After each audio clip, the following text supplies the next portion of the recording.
dia, queridos ouvintes da Rádio Mundial. Estamos aqui com mais um programa Leis do Sucesso e como não podia ser diferente, é lógico que eu vou falar sobre a reforma da Previdência.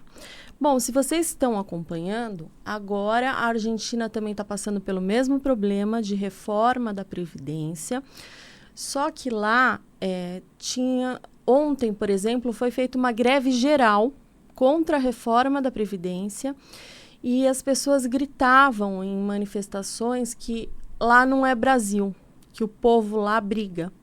Então, a gente fica até com um pouquinho de vergonha, né, quando a gente vê isso, porque aqui a gente não consegue ter uma manifestação, a gente não consegue, não tem mais essa de coxinha, mortadela, não, a gente virou todo mundo banana mesmo, porque com essa reforma que vai tirar direito de todo mundo, e a gente vê que nada acontece, que ninguém reclama, não tem manifestação, para você reunir 1.000 pessoas é um parto.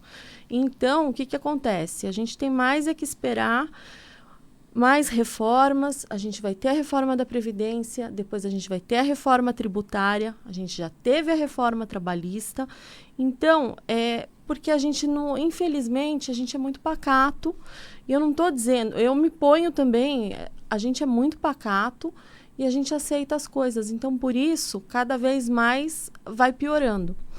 Então, o que acontece? Essa reforma da Previdência, proposta pelo Michel Temer no final de 2016, ela tem como um objetivo oculto privatizar o setor.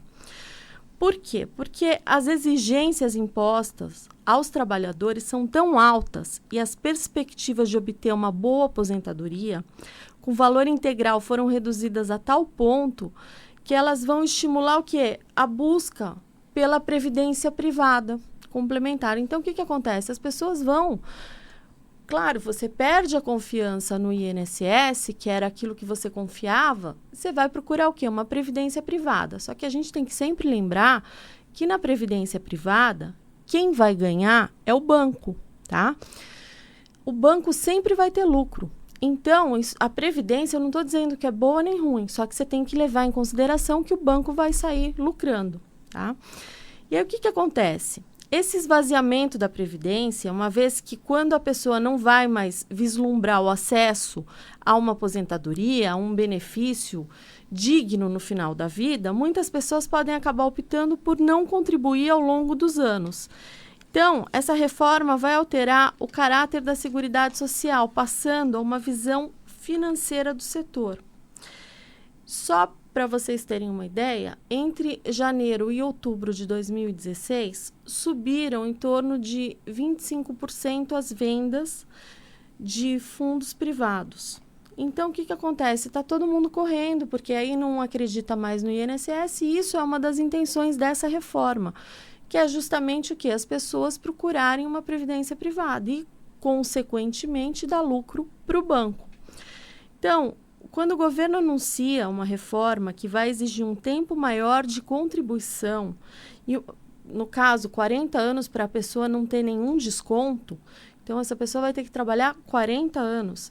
E uma idade maior para aposentadoria, 62 anos para as mulheres e 65 para os homens, mas que vai começar com uma idade mínima de 53 para as mulheres e 55 para os homens e vai subindo gradativamente até chegar nos 62 anos para as mulheres e 65 anos para os homens.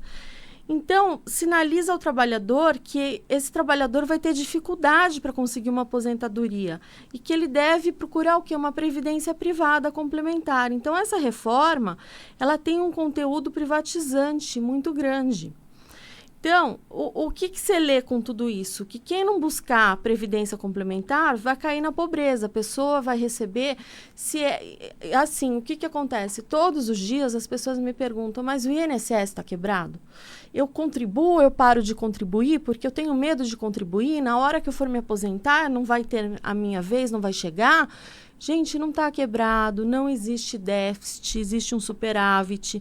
Isso se falar, olha, tem um superávit, mas eu quero diminuir ainda mais o direito de vocês, porque eu quero pagar juros para banco. Claro que ninguém vai deixar. Então, precisa fazer toda uma maquiagem e dizer o quê? Não, a Previdência está quebrada. Só que com isso, também a pessoa acaba se dando um tiro no pé. Por quê? Porque está todo mundo com medo. Então, pessoas que pagavam certinho a Previdência já estão pensando 2 vezes. Eu pago, não acho melhor parar, eu não sei o que eu vou fazer. Então, o que acontece? Além desse objetivo de privatizar, a reforma também quer achatar os gastos públicos. E quando faz isso com a Previdência e com a assistência social, ela acaba liberando mais recursos para pagar o quê? Juros de banco. Então, a gente está tirando o direito das pessoas para aumentar o pagamento dos juros para bancos. E é uma dívida que precisa ser auditada, é uma dívida que a gente não sabe se já está prescrita, e ninguém sabe valores. A gente só está... Não é que a gente está pagando a dívida pública e está diminuindo a dívida. Não, a gente só está amortizando os juros. E a dívida continua crescendo. Então, o que acontece? Os grandes proprietários de títulos públicos no Brasil são os mesmos dos fundos de previdência, que são os fundos dos bancos. Então, você faz, você acaba caindo aonde? Justamente no banco. Então, se a reforma tivesse somente a ver com ajuste fiscal, o governo tentaria aumentar as receitas da Seguridade Social. Ao invés disso, ele busca o quê? Comprimir os gastos. Então, o governo poderia, por exemplo, abrir mão dessas renúncias fiscais em favor de empresas que não dão nada e cobrar a dívida dos sonegadores da Previdência. A gente tem empresas gigantes, empresas que vão muito bem, obrigado, que devem para a Previdência. E aí o que acontece? A União não cobra das empresas sonegadoras e ainda dá a essas empresas possibilidade de pagar menos tributos legalmente. Porque aí o que acontece? Então, é o próprio governo que acaba criando todo esse problema de déficit da Previdência. A União vai lá, ela não cobra das empresas sonegadoras e ainda ela entrega a essas empresas uma possibilidade de pagar menos tributos legalmente. Então, o governo ele acaba provocando déficit. E não é aumento dos gastos, porque a Previdência é superavitária. Tanto que o governo faz desonerações tributárias e ainda não cobra dos sonegadores. Então, o que acontece? Claro que a Previdência, uma hora você tira, uma hora acaba. Mas a nossa Previdência hoje, ela dá lucro.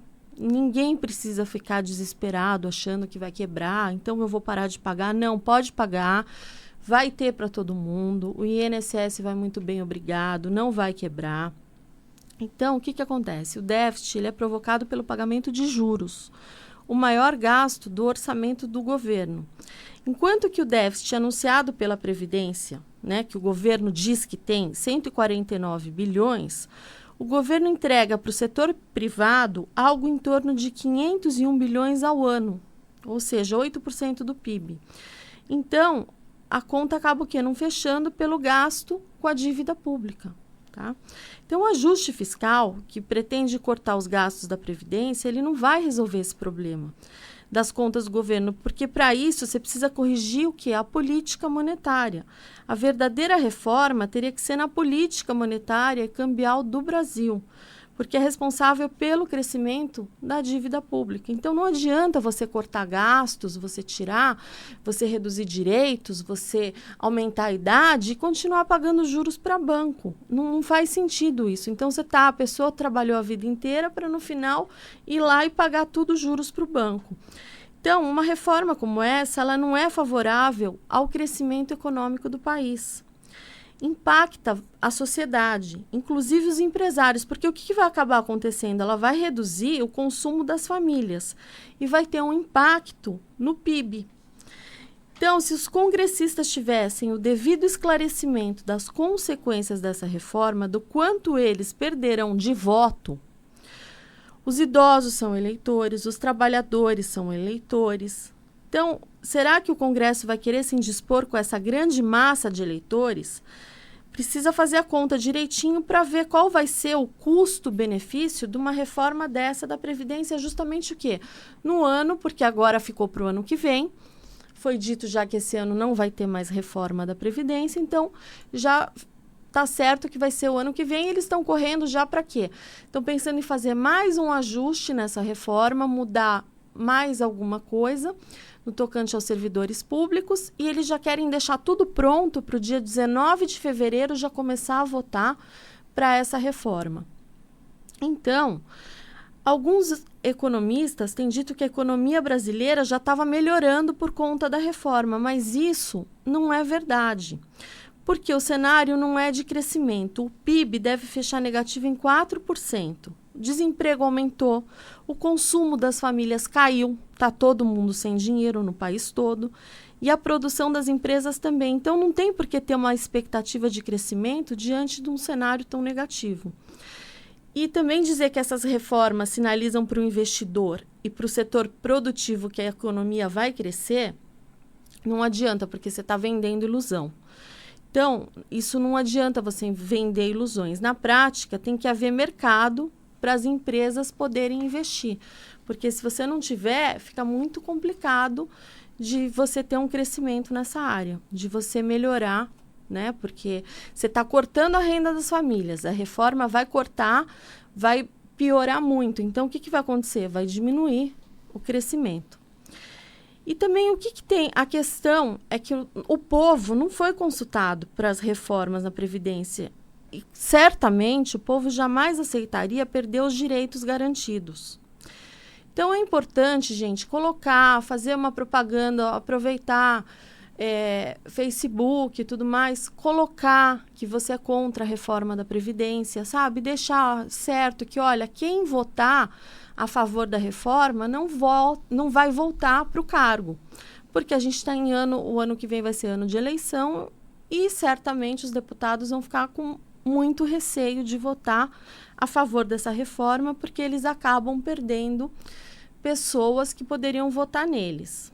Mas o certo é que também o povo seja ouvido e nenhuma reforma retire direitos, que vai retirar tantos direitos, seja aprovada, até porque já se sabe que o pretexto do rombo da Previdência é uma farsa já denunciada por auditores da Receita Federal. Então, você quer verificar como a Previdência é superavitária? Você entra lá na Anfip, que você vai verificar que a Receita, a Previdência é superavitária, que não existe o famoso déficit e que não tem perigo, você pode continuar contribuindo, que você não vai ser prejudicado. Na sua vez, você vai conseguir se aposentar porque está tudo direitinho, a Previdência vai bem, obrigada. Então, não justificam as mudanças que vão dificultar o acesso aos benefícios. Exigir mais tempo de contribuição e reduzir o quê? Drasticamente os valores a serem recebidos. Por quê? Porque com a reforma, ela vai trazer o quê? Uma nova fórmula de fazer o cálculo.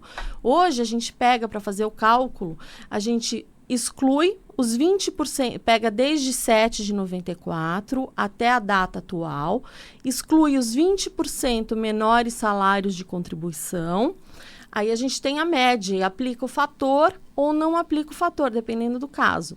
Se é uma aposentadoria por idade, o fator é positivo, você aplica o fator porque ele aumenta o valor da aposentadoria. Então, não é também o fator sempre vilão. Não, às vezes ele aumenta a aposentadoria. Mas aí o que acontece? Agora vai ser feito a média simples, desde 7 de 94. A gente não vai ter o descarte dos 20% menores salários, que até os dias de hoje equivalia mais ou menos a 4 anos e meio de contribuição. Então, se a pessoa contribuiu a vida toda pelo teto e durante 4 anos e meio ela recolheu pelo salário mínimo, hoje é descartado esses 20% menores e ela só vai ficar com o quê? Com os maiores. Agora, com a reforma, entra tudo na soma. Então, se ela contribuiu um tempo pelo salário mínimo, vai entrar na soma e, consequentemente, vai reduzir o valor já de cara da aposentadoria. Vai ter casos que vai reduzir 20%, 30%. Então, é bastante. Sem contar que 20% dos trabalhadores que já contribuem com a Previdência não terão condições de cumprir com os prazos estabelecidos, ficando claro o tamanho da penalização sobre o trabalhador brasileiro, e principalmente os mais pobres, já que a idade mínima de 65 anos para homens e 62 anos para as mulheres, obrigam a trabalharem mais para conseguir o benefício, porque geralmente começam mais cedo, em torno de 16 anos, essas pessoas já começam a trabalhar. E aí o que acontece? Para essas pessoas vai ficar cada vez mais difícil conseguir se aposentar. Porque uma mulher que começa a trabalhar com 16 anos, quando ela tiver seus 46, ela tem 30 anos de contribuição, ela se aposenta. A proporcional exige uma idade mínima de 48 anos para mulheres e 53 anos para os homens, mas a integral não tem idade mínima. Então, o homem hoje fez 35 anos, ele vai lá e se aposenta de tempo de contribuição. E a mulher com 30, independentemente da idade. Então, as pessoas que começam a trabalhar mais cedo, que são aquelas pessoas que realmente precisam, o que acontece com essas pessoas? Elas se aposentam mais cedo.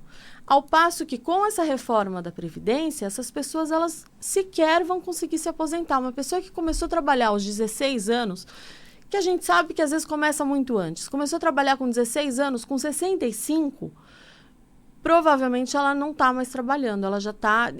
O que acontece? Quando a pessoa tem pessoas que trabalham com peso, carregam peso, e é muito complicado uma pessoa de 65 anos carregar tanto peso, ela não aguenta mais. Um pedreiro, uma pessoa de 65 anos, não são todas as pessoas que têm disposição para pegar um serviço como de pedreiro, que tem que fazer força, que tem que carregar as coisas. Então, quer dizer, é complicado. E aí vem o governo e faz uma propaganda enganosa que ele não está cortando, ele está o quê? Cortando privilégios e vai corrigir o rombo orçamentário, quando na realidade ele não está cortando nada e não está corrigindo nada. Então, a reforma ela não considera a realidade do trabalhador brasileiro. E o seu objetivo é o quê? Satisfazer o mercado dando garantia aos bancos, um sistema que sempre penaliza os trabalhadores quando se vê ameaçado. Se você dever para banco, você vai pagar juros sobre juros, o banco é cruel. Se você deve para o banco, você está perdido. Então, o que acontece? Aí você vai lá, faz uma previdência e você não consegue pagar, é complicado. E aí a gente não pode permitir que, nos tempos de hoje, a população seja enganada pelos interesses financeiros, que em nada lhes beneficia, pelo contrário. A conta das ineficiências do governo e do mercado sempre recaem sobre o povo. Então, é muito complicado. A gente precisa ter... Em 2013, o gigante acordou. Bom, o gigante acordou e já dormiu de novo, porque com tanto problema, ninguém mais fez manifestação. A gente chama, a gente fala, olha, precisa se reunir, precisa fazer manifestação. Mas, infelizmente, é muito difícil, porque o povo é pacato, o povo tem outras coisas para pensar e vai deixando, deixa como tá para ver como é que fica. Só que o problema é que cada vez está piorando, piorando, piorando. E se passar essa reforma, a gente vai perder muitos direitos sociais. Direito social é uma coisa que é como um degrau. Você subiu aquele degrau, você não pode mais voltar. Porque não pode, é um retrocesso você tirar direitos sociais. E o que a gente vê? Que estão tirando direitos sociais. Então, é muito complicado. A nossa procuradora da República agora, Raquel Dodge, ela entrou ontem com uma ação proibindo a propaganda sobre a reforma da Previdência, dizendo que não está correto, que nos termos que ela está utilizando para fazer essa propaganda, primeiro foi a Anfip que entrou para segurar a propaganda sobre a reforma da Previdência, dizendo que não eram verdades os fatos e tudo mais. Conseguiu uma liminar, mas aí o tribunal foi lá e suspendeu. E aí voltou a propaganda. E agora, a Raquel Dodge, ela falou que não é justo o governo gastar mais 99 bilhões em propaganda e que não vai ajudar o povo com isso em nada. Então, ela já entrou com uma ação e o Supremo vai dizer se vai poder ou não fazer a propaganda sobre a reforma da Previdência. Bom, o que a gente tem que ter claro é que em tempos de reforma a gente não pode se desesperar, a gente precisa ter calma, precisa verificar o que é melhor fazer. Tem gente que já está entrando com pedido de aposentadoria, a pessoa não tem a menor condição. Eu vou entrar, vai que? Não é assim, calma, porque aí você acaba sobrecarregando e às vezes você acaba tirando a oportunidade de outra pessoa que está para se aposentar e acaba o quê? Atrasando essa pessoa. Então, não adianta fazer loucura, entrar correndo. Dependendo do caso, tem gente que nem tem direito a proporcional, quer entrar com proporcional. Precisa fazer o cálculo, precisa ver direitinho se vale a pena. Tem gente que está para entrar na regra, acaba perdendo dinheiro por besteira. Então, toda calma numa época dessas é pouco. A gente precisa tomar muito cuidado para não fazer besteira. Principalmente nos dias de hoje, que a aposentadoria é a fonte de renda do aposentado. Então, se você se aposentar correndo, é isso que você vai ter no final da sua vida. E outra coisa, você não pode chegar totalmente no escuro sem saber quanto que você tem direito a receber. Você tem que ter uma ideia do quanto você tem direito a receber. Às vezes, por um mês, você pode entrar na regra 85-95. Você acaba não entrando porque ficou desesperada, foi lá e pediu aposentadoria. Então, muita calma. A aposentadoria começa a valer a partir do momento que você ligou. Então, se falta um mês para você entrar na regra 85-95, não adianta você ligar para você já marcar. Você aguarda, assim que você tiver os requisitos, a data que você ligar é a data que vai valer. Porque aí você, vamos supor, marcam para abril de 2018, mas você ligou em dezembro de 2017. Conta como se você tivesse dado entrada no dia em dezembro de 2017. Então, você vai receber, quando você se aposentar, você vai receber os atrasados referente a esse período que você ficou aguardando, tá? Então, não precisa sair correndo, não precisa fazer loucura. A reforma vai começar a ser votada em fevereiro, tá? Lá para o dia 19, ainda vai passar pela Câmara, pelo Senado. Então, não precisa fazer loucura, tenha calma, faça um estudo, não adianta sair correndo. E a gente vai ter que aguardar agora as cenas dos próximos capítulos, provavelmente em fevereiro a gente vai ter uma definição de como vai ficar, o que vai acontecer, e conforme for modificando, eu vou informando para vocês. Bom, gente, eu vou me despedindo de vocês, que o programa está chegando no final. Quem quiser assistir esse programa novamente, é só entrar no Facebook Leis do Sucesso, ou também no Facebook da Rádio Mundial, vai estar lá o programa. É só entrar que você vai poder assistir com calma, tudo direitinho. Tá bom, gente? Então, um abraço e temos um encontro hoje às 20h30 com mais um Leis do Sucesso e o programa é diferente. Então, eu espero vocês mais tarde. Um abraço e uma excelente terça-feira.